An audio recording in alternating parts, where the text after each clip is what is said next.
Hi everyone, welcome to the book review of the very first book I finished in 2025 and my very first book review ever. But I'm glad I'm doing it for this book. This book came to me completely unplanned.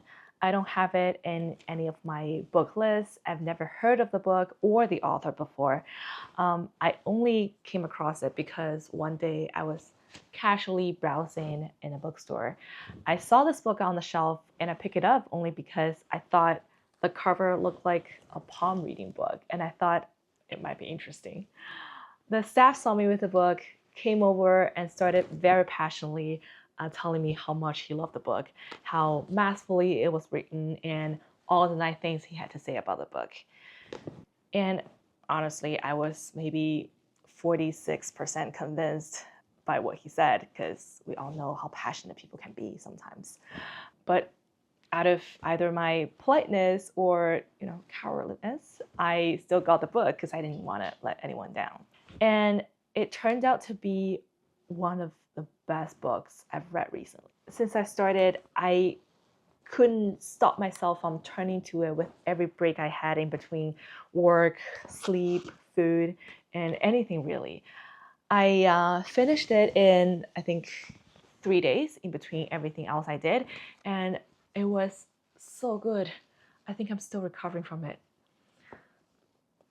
Yeah, I think I am. Now, what's the book about? If I haven't mentioned it, the book is called A Little Luck by Argentina author Claudia Piñeiro, translated by Frances Riddle.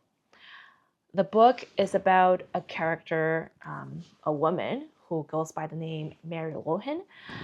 She used to live in Argentina with her husband and her son. About 20 years ago, due to some event, she ran away from Argentina, leaving her family and son behind. She now lives in Boston by the name Mary Lohan, and at the start of the book, she heads back to Argentina for work reasons, and as a result, is forced to face her past and the horrible event. And as the story develops, the author unwraps what that key event really was that made her leave the home country and her family. It's not a super innovative premise, but the way she writes the story was so skillful. We know something bad had happened, something that's deeply hurtful, but we don't know what until maybe halfway through the book. Right, starting page 1, the first chapter, she draws this picture of a railway crossing road. A few drivers in the car who are all trying to cross the road, and it just stopped there. A very random setting without telling anything really. This is how short the first paragraph or the first chapter is, right? Just a very short paragraph.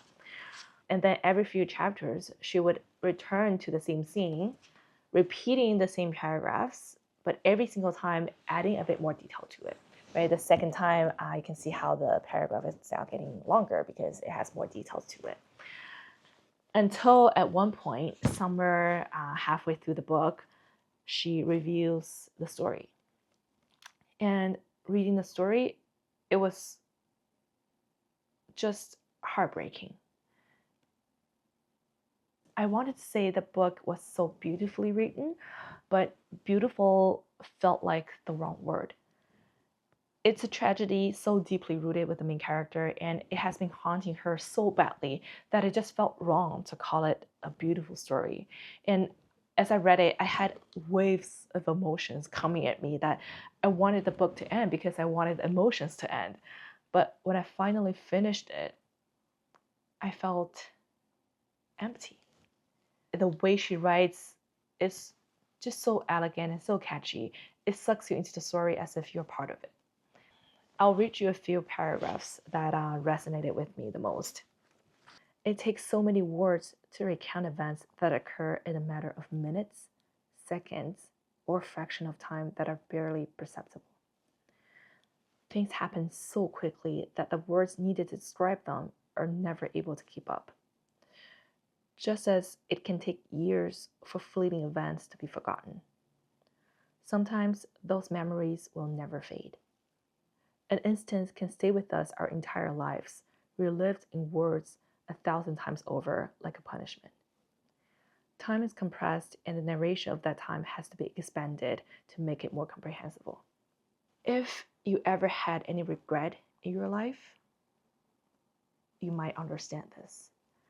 Right? The main character, Mary, she keeps replaying the event in her head, reliving every single moment of that event, and wonders if there's anything she could have done to prevent that incident from happening.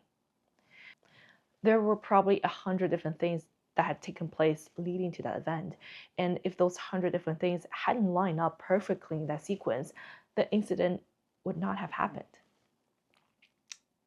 But it did. And then at one point, she said, "In which precise moment did it become inevitable? If life is a succession of events occurring one after the other, which one of them, if they hadn't happened, could have stopped that tragedy from happening?" And that just hit me so hard. I, like most people, have my own share of regret and trauma from childhood. And I spent many of my adult years thinking, is there anything I could have done differently? If I had done this one thing, or if I haven't done this one thing, would other things have been different? Would I have a happier family? Would I have a happier childhood? Would I ended up somewhere else? And I know it's not healthy to think of it that way, but I could not help it. And in a way, this book healed me because Mary, the main character, finally made peace with what happened. And I think the story ended on a positive note. I like the ending. And she came to realize that although she couldn't change what had happened in the past, it is really what you do after the event that matters. So I'm going to take that attitude and apply it in my life too. I can't change anything that happened in the past, but I will live a happy life after. Yeah, in all, this is just a great book. It's definitely a page turner. Once you start, you will not be able to stop until you finish it. Now, the only final thought I have is I have to head back to that bookstore, find that staff, and I'm going to ask for his Goodreads account because this was a great recommendation and I wanted to recommend this to all of you too. So enjoy the book and let me know what you think of it. Bye.